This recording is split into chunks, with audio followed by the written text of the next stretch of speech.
channel Ngulik Horor.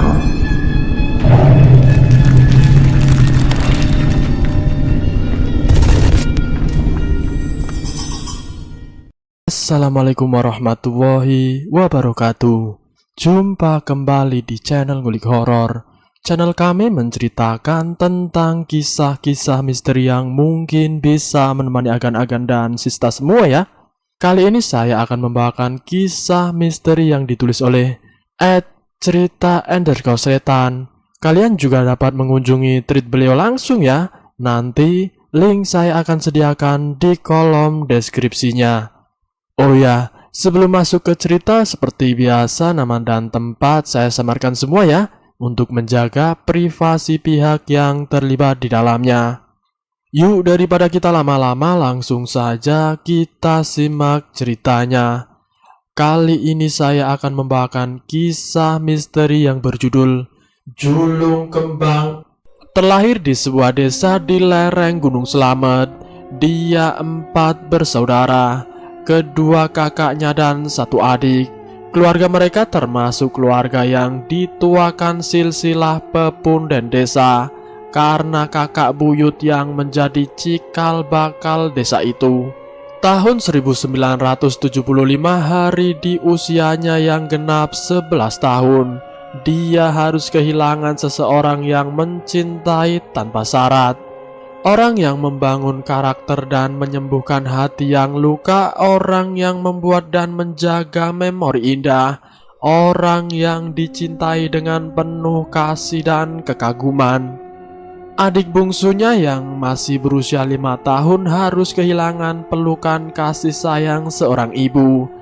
Ayah yang terlebih dahulu berpulang ke hadirat Tuhan Yang Maha Esa membuat kedua kakaknya harus pergi ke kota untuk bekerja. Mereka berdua harus tinggal di sebuah gubuk dengan kondisi yang dia juga belum berani untuk menghadapi dan menjalani kehidupan tanpa bimbingan kedua orang tuanya.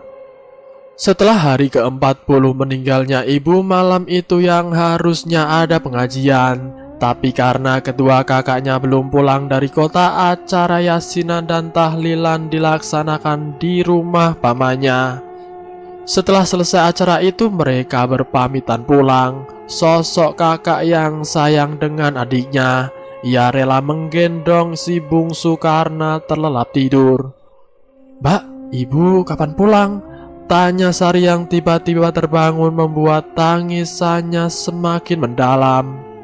"Besok pagi ibu pulang, Duk," sembari membelai rambutnya. "Sekarang bobok lagi ya. Besok kamu bangun ibu sudah datang. Bawakan jadah sama tempe bacem buat enduk."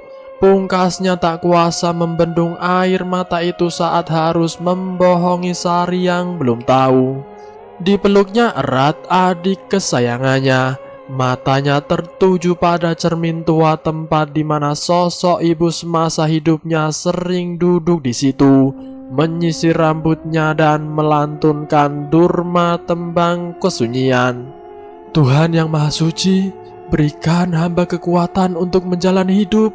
Luaskan hati dengan keikhlasan, karena aku hanya manusia yang memiliki raga lemah ini." Doa yang terucap saat menangisi si bungsu di malam itu. Hingga Mayang tersadar seperti mendengar geram seekor kucing yang sangat besar berputar-putar di samping kamarnya. Seketika perasaan takut menyelimuti dirinya, namun rasa penasaran mengalahkan rasa itu. Batin terus mengajak untuk mencari asal suara itu. Mayang memberanikan diri untuk sedikit mengintip dari balik tirai jendela kamar. Seekor harimau besar sedang bertengger di luar sana, mengeluarkan dengkuran yang membuatnya menggigil ketakutan. Mayang berlari masuk ke dalam selimut bersama Sari yang masih tertidur lelap. Suara dengkuran itu menghilang dengan digantikan suara yang memanggil namanya. Suara yang tidak asing baginya.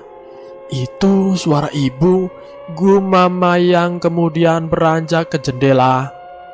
Dilihatnya sosok wanita yang ternyata Ibu Mayang sudah berdiri dengan senyuman yang menarik hati dan menimbulkan rasa gembira bagi yang melihatnya. "Mayang, anakku," ucap sosok perempuan itu.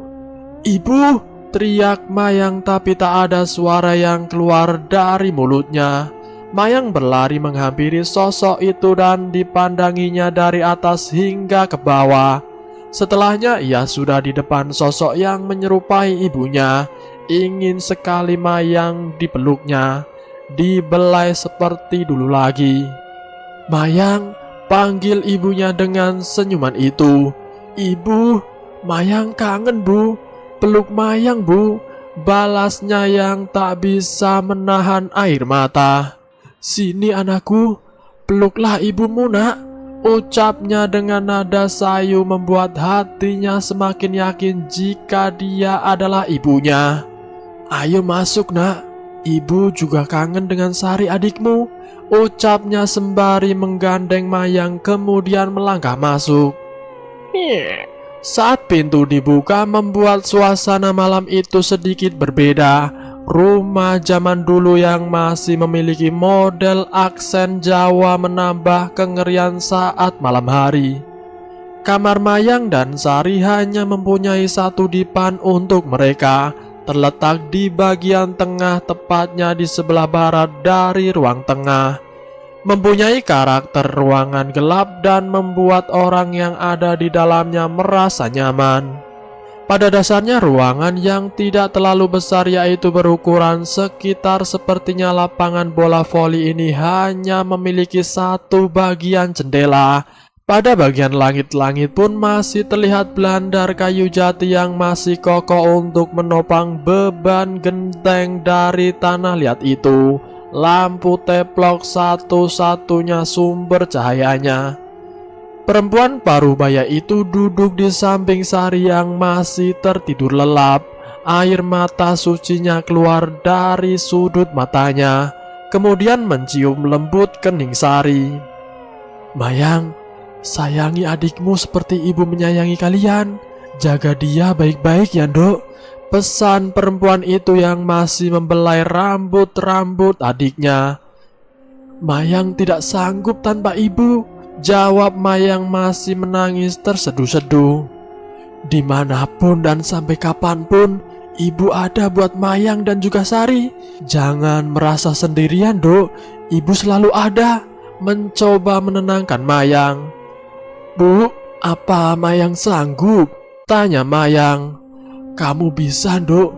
Sini tidur di samping ibu," tegasnya. Dengan lembut dia membelai rambut Mayang hingga ia tertidur malam itu. Di dalam mimpinya ia melihat perempuan itu berjalan pergi menembus kabut. Lalu dari balik kabut perempuan itu berubah menjadi seekor harimau loreng. Mayang terbangun setelah mendengar suara azan subuh berkumandang. Ia duduk sekejap untuk mengumpulkan energi dan bergegas untuk sholat. Setelahnya dia beranjak menuju teras rumah dan melihat warga yang mulai beraktivitas dengan kesibukan mereka. Mbak Mayang," teriak Sari memanggil dari dalam kamar. "Iya, Nduk, sudah bangun," balasnya. Terlihat Sari sedang memakan sesuatu. Di tangannya sedang memegang sebuah wadah berisi jadah juga tempe bacem. "Kenapa ada jadah sampah tempe bacem kesukaan Sari? Siapa yang ngasih?" ucap Mayang dalam hati.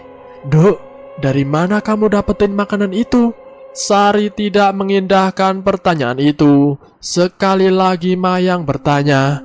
"Duk, dapat makanan dari mana?" ucap Mayang. Namun Sari tetap tak bergeming. Sari masih sibuk dengan makanannya dan menunjuk ke arah meja rias. Terlihat di atas meja ada 2 buah piring berisi jadah dan tempe bacem. Setelah Sari selesai makan, Mayang mengajaknya untuk mandi. Tak lama setelahnya terdengar suara pintu diketuk dari luar. Kedatangan tamu tersebut berniat untuk mengajak mereka pindah tinggal di rumahnya, karena merasa iba yang melihat mereka tinggal hanya berdua. Nak Mayang sama Dek Sari ikut saya ke rumah ya. Tinggal di sana saja, biar ada temannya. Sambil nunggu kakak kalian pulang, ajak laki-laki tua plontos tersebut. Iya Nduk, sambil bantu-bantu juga di rumah. Imbu seorang wanita di sebelahnya. Mayang mengangguk menyetujui ajakannya. Ya sudah, cepat kemasi pakaian kalian. Kita pulang ke rumah ya, pungkas lelaki itu. Dengan berat hati mereka meninggalkan rumah yang dulu dipenuhi cinta kasih ibu. Namun untuk tetap tinggal pun tidak mungkin, karena mereka masih sangat kecil untuk tinggal berdua menjalani kehidupan yang berat itu. Lelaki tua itu pamannya. Ia terbilang orang terpandang dan dihormati di desanya. Beliau adalah juragan pembeli hasil bumi dan orang yang dituakan di sana. Perekonomiannya segala tercukupi. Namun berbeda dengan pandangan terhadap istrinya. Beliau dinilai sebagai orang yang sombong, suka memandang rendah kepada yang lain. Wanita itu juga menganggap derajat dirinya lebih tinggi dari yang lain. Setelah kepindahannya mereka baik-baik saja. Namun pada suatu hari ketika pamannya sedang tidak di rumah karena harus menjual hasil bumi, perlakuan istrinya tiba-tiba berubah drastis. Beliau memperlakukan Mayang layaknya seorang pembantu. Semua pekerjaan rumah dikerjakan sendiri. Menyapu, memasak, mencuci piring, termasuk mencuci pakaiannya. Malam itu Mayang hanya bisa menangis di sudut ruangan di atas dipan. Bu, andai ibu masih ada, Mayang tidak akan sesakit ini, Bu. Keluh Mayang sembari merasakan sakitnya seluruh badan. Buah dari pekerjaan rumah yang bibi bebankan padanya. Tiba-tiba terdengar suara ibu. "Sholat Mayang anakku, berdoa sama Tuhan." "Bu, ibu di mana?" tanya Mayang sembari kebingungan menyisiri di setiap sudut. Dilihatnya sekeliling kamar mencari asal suara tanpa wujud itu dengan meneteskan air mata yang terus berderai. Sungguh Mayang sangat merindukan suara itu, suara lembut ibunya. Ia segera bergegas melaksanakan sholat dan berdoa. "Tuhanku yang memiliki rasa iba, berikan kekuatan kepadaku. Semoga kuat menjalani kehidupan ini Tuhan. Luaskan tempat tidur ibuku, beri penerangan di dalam kuburnya. Saya akan menerima perjalanan hidup dengan ikhlas. Amin." Tinggal di rumah pamannya yang kaya itu bukannya mendapatkan kelayakan, malah sebaliknya. Setiap hari Mayang disuruh mengerjakan pekerjaan rumah oleh istrinya. Ketika pamannya sedang berada di rumah, sikapnya akan sangat baik sekali pada Mayang. Namun ketika tidak di rumah, sikapnya berubah drastis menjadi sangat kejam. Malam itu Mayang hanya bisa menangis dan menjalankan perintah ibunya melalui suara gaib untuk melaksanakan sholat dan berkeluh kesan hanya kepada Tuhan. Seusai sholat terlihat tubuh kecil Sari yang tengah tertidur itu semakin terasa sangat perih hati Mayang. Muncul rasa tidak tega melihatnya. Dengan nasib yang sama, Sari terlalu kecil untuk merasakan dan menjalani beratnya kehidupan. Tuhan, berikan Sari kesehatan dan kebahagiaan. Limpahkanlah rasa sedih, sepi, sakit, dan beratnya beban hidup adikku padaku saja. Dikecup kening Sari dengan sangat dalam untuk menggantikan kecupan ibunya yang sudah tidak dapat mereka rasakan lagi. Mbak Mayang." Sari terbangun. "Iya, Nduk, Mbak di sini," balasnya. Mayang bingung harus bagaimana. Jika mengambil makanan pasti akan terkena omelannya. namun tidak tega juga melihat Sari terus merengek kelaparan. "Tunggu sebentar ya, Nduk. Mbak ambilin makanan dulu," ujar Mayang menenangkan Sari yang merengek kelaparan. Mayang melangkah keluar kamar. Pelan-pelan ia menapakkan kakinya di ubin, berjinjit agar tidak ketahuan. Ia harus melewati ruangan tengah yang kini ada wanita setengah baya sedang merebahkan tubuhnya di kursi panjang sedang menonton televisi. Mayang terus melangkah hingga kini ia sudah berada di depan meja makan yang terbuat dari kayu jati dengan ukiran mewah. Terdapat beberapa makanan melimpah ruah, tapi Mayang tidak mengambil makanan mahal itu. Ia memilih mengambil bungkusan daun pisang yang dalamnya berisi cenil dengan taburan parutan kelapa. Diambilnya 1 bungkus untuk Sari. Mayang sengaja pintu kamarnya tidak ditutup karena akan menimbulkan suara yang membuat wanita itu pasti terbangun. "Ini, Nduk, makan. Habis itu tidur lagi ya," kata Mayang pelan. "Iya, Mbak," jawab Sari yang langsung mengambil dan memakan isi bungkusan itu. Dengan lahapnya Sari memakan cenil itu. Mayang berharap jajanan pasar itu dapat mengenyangkan perutnya. Setelah selesai makan, Mayang menceritakan sebuah dongeng hingga ia kembali tertidur lelap. Tak mau ketahuan, Mayang hendak membuang bungkusan jajanan itu keluar rumah. Ia harus kembali melewati ruang tengah dan keluar lewat pintu belakang. Di belakang rumah ada pekarangan juga kamar mandi yang terpisah. Tiba-tiba angin bertiup. Seketika sekeliling menjadi gelap memutih tertutup kabut yang cukup tebal. Mayang melihat ada bayangan berbentuk harimau tengah mendekat ke arahnya dengan sorotan mata yang menyala. Semakin dekat bayangan itu, semakin jelas pula terlihat seekor harimau yang sangat besar. "Ngapain kamu di sini?" Suara paman mengejutkannya. Enggak paman, Mayang mau pipis," jawab Mayang berbohong. "Oh, ya sudah, sana pipis. Paman juga mau pipis," katanya. Mayang mengangguk kemudian bergegas masuk ke dalam kamar mandi dengan masih menggenggam bungkusan daun pisang itu. Setelahnya sebelum memasuki rumah, Mayang mencoba menoleh ke arah sosok harimau tadi berada, namun sudah tidak terlihat lagi. "Selamat malam, Bu," ucapnya sambil meninggalkan pekarangan dan masuk kembali ke kamar. Wanita setengah baya itu berjalan sedikit cepat sebelum masuk ke kamar. Dia menggedor pintu. "Keluar kalian dari kamar," katanya dengan muka merah padam tersulut amarah. Mayang yang baru membereskan kamarnya seketika tubuhnya bercenggit setelah mendengarnya. "Iya, Bi, ada apa?" tanya Mayang ketakutan sembari memainkan jarinya dari belakang tubuh kecil itu. "Dasar anak gak tahu diri. Kamu ambil makanan di meja kan?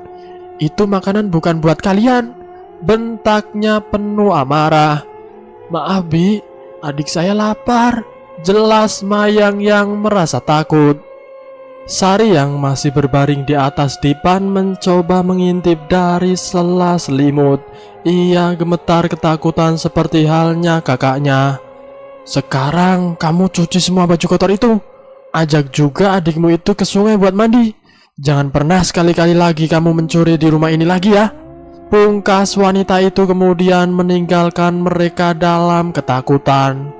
"Iya, Bi, maafin Mayang," ucap Mayang sembari menundukkan kepalanya menahan tangis. Kemudian membangunkan Sari untuk mengajaknya mandi dan mencuci baju. Setelahnya hari sudah siang. Terik matahari begitu menyilaukan membuat kulit mereka sedikit terbakar.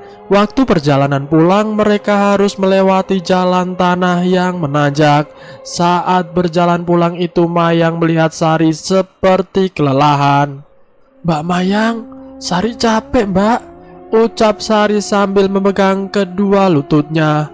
Sementara Mayang membawa bakul anyaman bambu dengan isi penuh cucian itu juga merasakan sangat berat.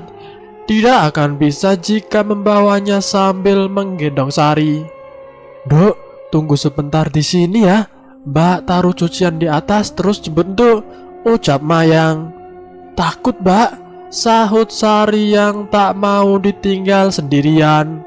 "Gak apa-apa, sebentar saja. Jangan kemana-mana. Duduk di sini tunggu Mbak ya," ujar Mayang menenangkan Sari. Dia bergegas naik, tak menghiraukan bebatuan yang tak tersusun rapi di tanah pijakannya itu. Setelah meletakkan bakul cucian itu, Mayang lalu kembali menuruni jalanan yang tak bersahabat itu untuk menjemput Sari. Namun sesampainya di tempat Sari menunggu, adiknya sudah tidak ada di tempat. Mayang kebingungan, mencoba mencari di balik semak ataupun pohon besar di sekitar. "Sari, Sari, Duk, di mana?" teriak Mayang sambil membiak semak di sampingnya. Penuh rasa panik dan khawatir, Mayang menyusuri ke bawah arah sungai tempat ia mencuci. Dipanggilnya Sari 1 kali, 2 kali hingga yang terakhir, namun tidak ada sahutan dari adiknya. Kembali lagi Mayang berjalan naik, bahkan sampai beberapa kali naik turun sungai. Mayang merasa lelah setelah kesana kemari mencarinya, namun hasilnya nihil. Tak terasa Mayang meneteskan air mata, berharap menemukan adiknya kembali. "Duk, di mana kamu?" tangis Mayang semakin terisik. Memasrahkan diri dengan rasa sangat merasa bersalah meninggalkan adiknya sendiri. Hingga menjelang sore datang seorang wanita tua yang mengantarkan Sari pada Mayang. Ia masih terduduk sembari menangis. "Ini adikmu, tadi cuma bermain di sana," kata wanita itu sembari menggandengnya. "Duk, kenapa nggak tunggu Mbak sih?" sahut Mayang langsung memeluk Sari yang sedang berdiri. Mayang berdiri mengusap air matanya, hendak berterima kasih kepada wanita tua itu. "Terima kasih, Bu." Namun wanita itu sudah tak ada di tempatnya. Mayang bingung saat matanya mencoba menyisiri hutan itu. Kemana ibu tadi perginya? Setiba di rumah, bukannya disambut gembira oleh bibi mereka kembali mendapatkan makian. Tiada hari tempat ocehan sang bibi yang arogan itu. Ia kembali menyuruh Mayang pergi ke sawah untuk mengambil kayu bakar di sana. Sementara letak sawah itu di seberang sungai. Jika datang banjir bandang yang mengalir bukan hanya air bah, namun bebatuan yang seukuran kerbau pun ikut bergelindingan. Belum lagi hutan tepian sawah yang menambah wingit. Hari sudah menunjukkan gelap akan tiba. Dengan 1000 keterpaksaan Mayang langkahkan kaki kecilnya seorang diri. Hanya menahan sedih juga rasa takut yang tak boleh terlihat oleh mata dunia. Sejauh mata memandang hanya ada hamparan sungai di depannya. Tak ada jembatan, titian dari bambu pun sama. Hanya hamparan bebatuan raksasa juga kerikil. Kini Mayang sudah di seberang sungai dengan disambut senja mulai menyembunyikan pesonanya. Serangga malam berteriak di sisi hutan yang gelap menyeramkan itu. Setiba di pematangan sawah, ia segera mengambil kayu bakar yang kemudian ia gendong. Takut, rasa itu tak terucap lagi. Hanya doa tangis yang menjadi dorongan kekuatan untuk meraba bumi nan gelap ini. Terdengar dentuman hantaman bebatuan yang menggulung bersama datangnya banjir bandang. Disaksikan kengerian itu dengan remang purnama. Hanya bingung dan isaknya semakin menjadi. Dari arah belakang terdengar auman harimau yang sangat keras. "Tuhan, terima Mayang dengan kasih sayang." Kalimat pasrah akan menghadapi kemelut kematian. Berpasrah dengan keadaan itu tidaklah baik. Namun hanya itu yang bisa dilakukan Mayang karena takut menyaksikan kengerian yang seakan maut mengelilingi. Auman harimau terdengar keras di belakangnya. Tubuh yang lemas tak berdaya tak sanggup lagi untuk menopang beban tubuhnya yang sangat gemetar hebat. Meratap dalam tangis membayangkan wajah ibunya adalah cara Mayang menutup luka hati. "Berdiri nak, ikut kakek." Suara orang tua dengan caping di kepala itu berdiri di hadapannya. Ia menyambut uluran tangan kecil yang gemetaran. Kakak itu menyuruh Mayang untuk memejamkan mata sembari memapah jalan. "Buka matamu nak," suruh kakek itu. Saat membuka matanya ia sudah di seberang sungai dengan tidak menyaksikan apa yang sudah dilewati. Hanya serasa seperti jalan biasa dengan mata terpejam dengan beliau yang memapahnya. "Kakek siapa? Terima kasih sudah tolongin Mayang," ucap Mayang. "Sudah, kamu pulang ya nak. Jangan menoleh ke belakang," kata kakek tanpa memberitahu siapa dirinya. Masih tergambar jelas oleh Mayang, kakek bercaping itu memiliki wajah yang seakan mirip harimau dengan sumbing bibir dan juga kumis seperti kucing. Matanya menyala warna kuning. Apakah dia harimau itu? Langkah kecilnya yang terus berjalan menggendong kayu bakar menuju rumah, penuh dengan tanya siapa sejatinya yang menolongnya itu. Ingin melihat ke belakang untuk mengucapkan terima kasih, namun teringat ucapannya jika tidak diizinkan menoleh ke belakang. Setiba di rumah malam itu, ia meletakkan kayu bakar di samping rumah dengan tumpukan kayu bakar lainnya, membasuh tubuh kotor yang penuh keringat dengan sebuah rasa kesedihan yang kini muncul kembali. Kenapa Bibi tega sama Mayang ya Allah? Apakah tidak layak Mayang mendapatkan sedikit bahagia? Dengan tangisannya sembari mengguyurkan air dingin itu untuk meredakan luka hati, juga mengusir lelah. "Assalamualaikum," kata Mayang melewati pintu belakang. "Sudah pulang kamu?" sahut wanita penunggu rumah itu dengan mulut yang penuh nasi. Ia sedang makan malam dengan kedua anaknya, namun ada yang ganjil. Mayang tak dapati Sari adiknya ikut makan di antara mereka.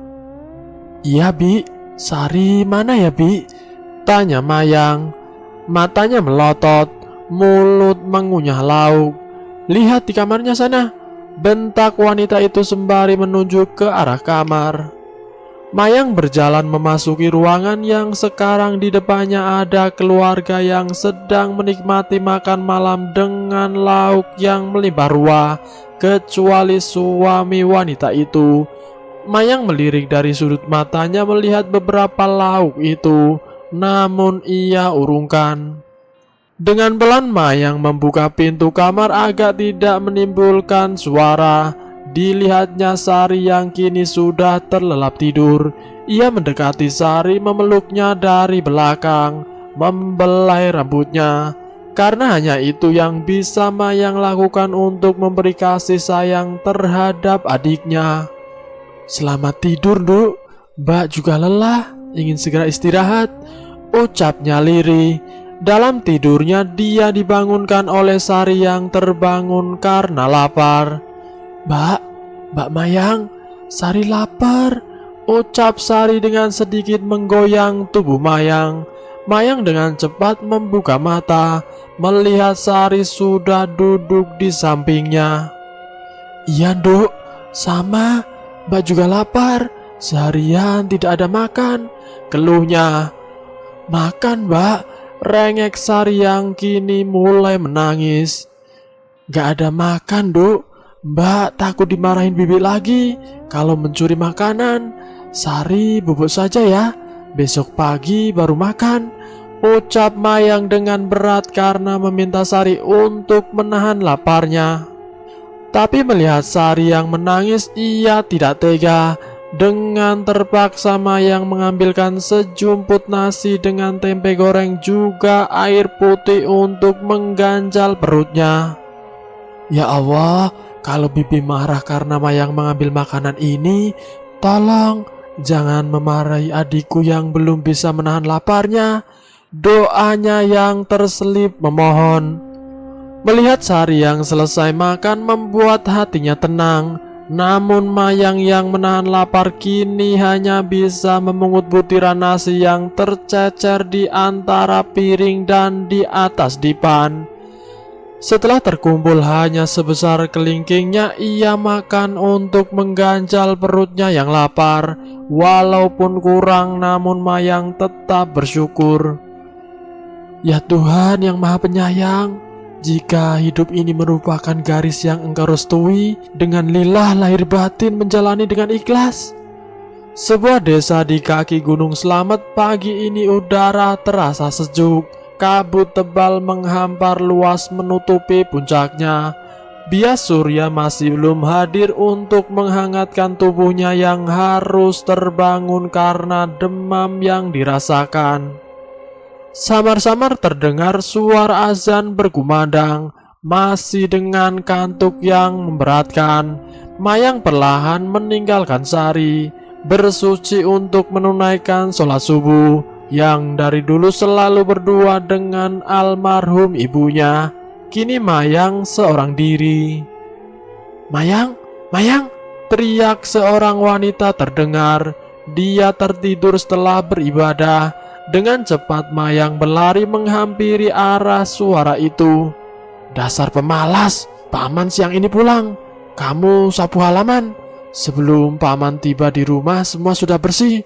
Perintah bibinya membentak. Mayang mengangguk tanda setuju. Hei Mayang, lepas dulu mukenamu itu. Mau nyapu apa sholat? Sudah siang pakai mukena. Bentaknya lagi. Iya Bi, Mayang lupa, sahut Mayang gemetar. Buruan, teriaknya memekik membuat Mayang menciut. Menyapu halaman dengan demam membuatnya tidak nyaman. Beberapa tetangga menyapa sembari berlalu pergi menuju kesibukan mereka masing-masing. Kicau burung dan kokokan ayam jantan meneriakan pagi itu. Ia buang jauh-jauh rasa sakit yang ia derita, berharap akan membuatnya tenang untuk melakukan aktivitas paginya. Namun tiba-tiba tangan Mayang memegangi kepalanya. Badannya sempoyongan tapi ia masih bisa menahan untuk tidak terjatuh. Pandangan mulai berkunang-kunang. Setelahnya semua menjadi gelap. Terdengar suara berisik seorang laki-laki. Siang itu Mayang tersadar dari pingsan. Ia mencoba berdiri dari tidurnya yang kini mengendap-endap sembari membuka pintu kamarnya. Seberkas cahaya sedikit menyilakan mata Mayang. Dilihatnya paman sedang memarahi istrinya. Mau bagaimanapun, mereka itu anak almarhum dari kakakku. Tidak selayaknya sampai Pak Mantri bilang dia kelaparan. Kurang apa aku kerja untuk semua kecukupanmu? Sampai memberi makan keponakanku saja kamu tidak mau. Bentak paman kepada istrinya. Maaf mas, Mayang saja yang tidak mau makan masakanku, sahut istrinya membela diri. Alah, omong kosong. Anak seusia dia nasi pakai sayur juga bakal dimakan. Tidak kayak kamu, makan gak enak gak bisa makan. Bentaknya lagi membuat istrinya tak bergeming. Mayang mendengar pamannya yang murka kepada istrinya membuat merasa bersalah. Walau ia setega itu, tetapi bagaimanapun Mayang harus berterima kasih sudah memberi tempat untuk Sari. Sudah hampir 3 bulan kedua kakaknya belum juga pulang dari kota. Sementara keadaan masih tetap sama. Hari ini Sari sakit demam, badannya panas dan menggigil. 2 hari dengan kondisi yang semakin parah. Mayang hanya bisa berdoa, memohon kesembuhannya. Malam itu Mayang membawa Sari pulang ke rumah sebelumnya, menunggu bibinya tertidur. Setelahnya mereka pergi. Dibaringkan Sari di depan kamar ibunya. Sari mengigau menyebut kakaknya. Mbak Mayang, Mbak, Duk, Mbak di sini. Sari cepat sembuh ya, bisik Mayang di telinga dingin Sari. Melihat Sari yang semakin menggigil, Mayang kemudian mengambil selimut untuk menghangatkan Sari. Namun selimut itu begitu tipis, Mayang merebahkan badannya memeluk dari belakang. Tak beberapa lama tubuh Sari mulai terhangatkan. Mata terpejam dengan muka memucat membuat hati terasa sakit. Dengan tergopoh-gopoh wanita itu berjalan sedikit lebih cepat. Sebelum memaki, ia mengetuk pintu. Mayang, kenapa kamu ini? Malah pergi dari rumah. Mayang membalas dari dalam kamar. Ia merebahkan diri. Sari sakit. Apa bibi peduli? Adikku merintih. Apa bibi melihatnya? Jelas Mayang yang kemudian membuka pintu dan melihat bibinya melotot. Kamu ini... Seakan kaget mendengar ucapan Mayang yang berani menjawab seperti itu. Mayang kenapa, Bi? Mayang hanya mau merawat Sari. Bibi pulang saja. Pungkas Mayang kemudian. Pintu ditutup dengan sekuat tenaga. Bibinya seketika berjengkit setelah suara pintu ditutup kemudian pergi.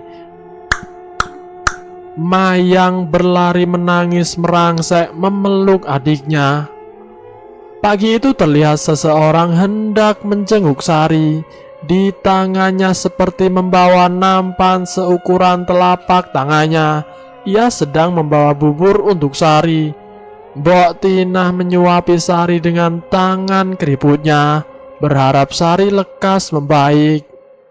Oh Alando, kok begini nasibmu? Kalau jenat ibumu masih ada, kalian pasti terurus, ucap Mbok Tina meneteskan air matanya. Mbok, bisa minta tolong jagain adik saya sampai saya pulang nanti.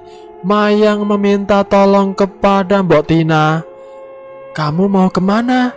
Sahutnya. Nyusul mas ke kota, Mbok, biar Nduk Sari bisa dibawa berobat, ucapnya. Oh, iya Nduk. Si Mbok tungguin adikmu. Kamu di kota hati-hati ya, pungkasnya. Mayang mengangguk kemudian bersiap. Percakapan dengan mengutarakan ke Simbok yang hampir mulai pikun itu. Sementara jarak ke kota pun Mayang tidak pernah tahu seberapa jauhnya. Demi menemukan kedua kakaknya untuk membawa mereka pulang. Sementara di kota mereka bekerja pun tidak tahu, hanya mencari harapan untuk kesembuhan Sari. Di sepertiga malam Mayang memulai beranjak dari rumah, hanya berbekal obor bambu untuk penerangan jalan. Ia mulai menuruni kaki Gunung Slamet, menembus dingin yang berkabut. Perasaan takut sudah dipendam bersama tekad untuk menemukan saudaranya. Lebatnya hutan menjadi saksi perjalanan, menyusuri keangkeran tanpa menoleh kemanapun, hanya tertuju pada jalan di depan. Suara setan yang mengganggu menjadi tepukan semangat untuk terus melangkah. Dengguran babi hutan terdengar di balik belukar. Tangan-tangan jin yang seakan meraihnya terus bermunculan, hingga telinga kecilnya mendengar geraman harimau dari belakang.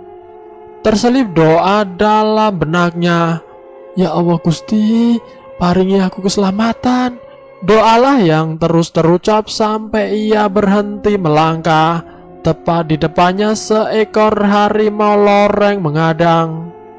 Malam gelap ini meniti kesunyian di perjalanan yang menakutkan. Gangguan misteri kaki Gunung Slamet yang sangat angker tetap ditempuh demi tujuan mencari harapan. Dengan pelan Mayang melangkahkan mundur agar tidak terlihat oleh hewan buas itu. Setelah menemukan jalur lain, kini Mayang berlari menuruni dengan ketakutan. Setiba di sebuah persawahan warga, Mayang mengistirahatkan badannya untuk mengatur nafas, meredam lelah. Kembali geraman harimau terdengar sampai hewan loreng itu melintas di sisiran sungai dan semakin mendekat. Ya Allah Gusti, teriak batinnya ketakutan. Mayang berlari sekencang-kencangnya mengikuti pematangan sawah. Setelahnya kini di hadapannya hamparan sungai dengan arus deras. Sangat mustahil jika harus terjun ke sana. Tetap harus melangkah atau mati dimakan hewan buas itu.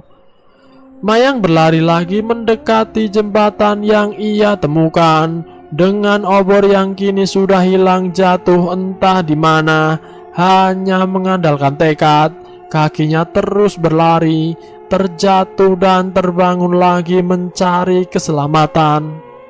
Agak serasa lega dari kejauhan jembatan gantung bambu itu sudah terlihat.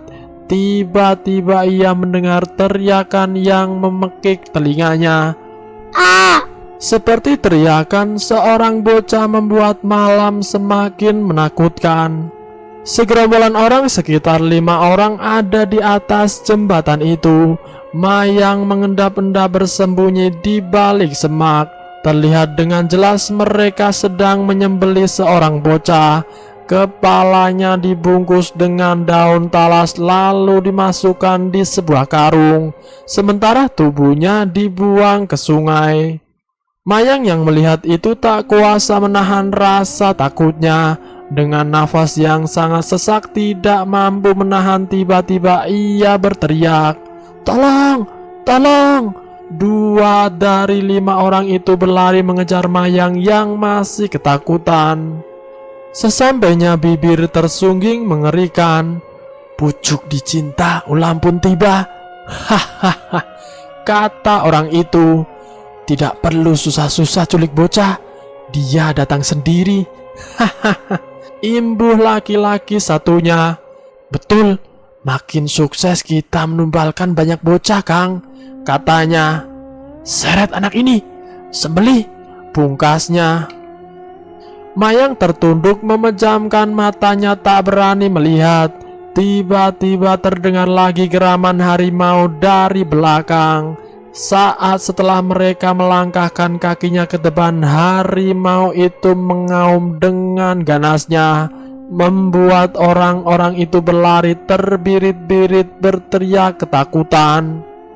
Keesokan harinya Mayang ditemukan salah seorang warga dan kemudian dibawa. Setelahnya Mayang terbangun sudah berada di rumah warga desa seberang sungai. Terbangun di atas dipan dengan dipenuhi warga yang penasaran. "Saya di mana?" ucap Mayang. "Di rumah Bapak, Dok. Bapak jumpai kamu pingsan di dekat jembatan pagi tadi," jelas Pak Tohari, salah satu warga yang menemukan Mayang. Singkat cerita, kabar ditemukannya Mayang oleh warga sampai ke telinga keluarga pamannya, yang akhirnya mereka mendatangi dan menjemput untuk dibawa pulang. Semenjak kejadian itu, kedua kakaknya memilih tinggal di rumah dan bekerja dengan paman untuk menjaga mereka berdua.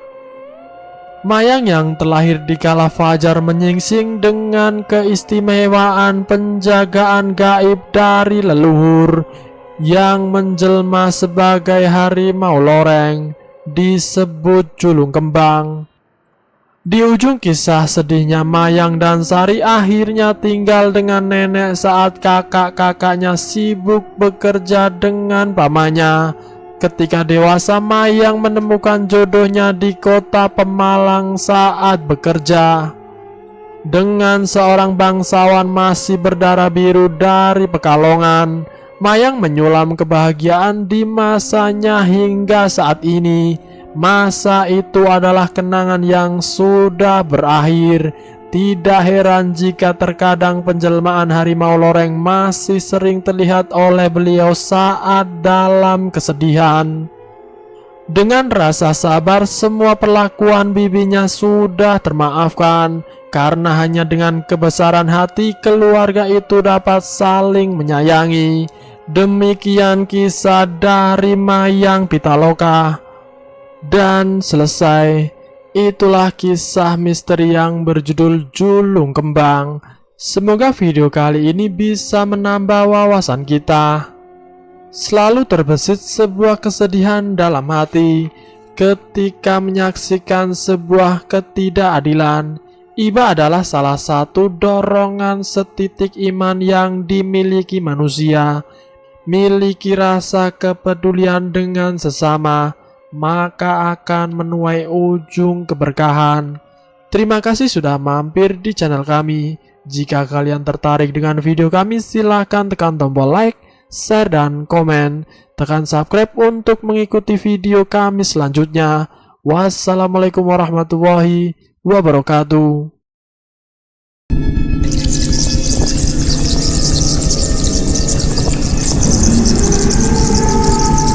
Selamat datang di channel Ngulik Horor.